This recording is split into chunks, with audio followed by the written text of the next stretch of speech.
ازيكم عاملين ايه؟ النهارده جربت مطعم اسمه المستر. هو فتح فرع جديد في حدائق القبه، وكان عامل عروض يوم الافتتاح 30%. فقلت لازم استغل الفرصه واجيب من عنده واجربه. انا اول مره هجربه، هو ليه كذا فرع.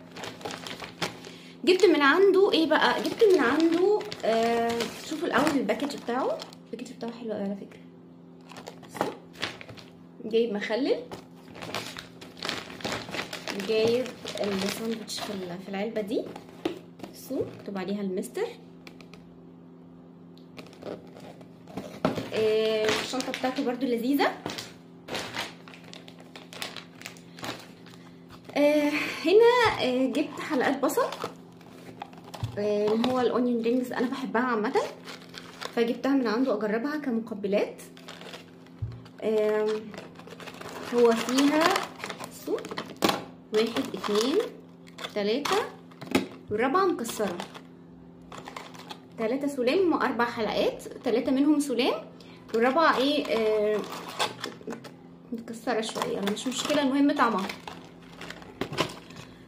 بسم الله.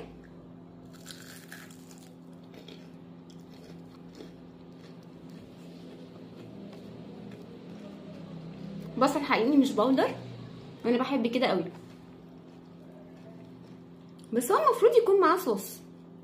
هو تقريبا انا نسيت اقول له يحط صوص ايه، وهو ما حطش من نفسه يعني، فليه عندكم صوص يا جماعه؟ بس هو سامعين القرمشه سخنه حلو. انا اول مره اجربه، بس حلقات البصل حلوه بصراحه. وجبت من عنده ايه بقى؟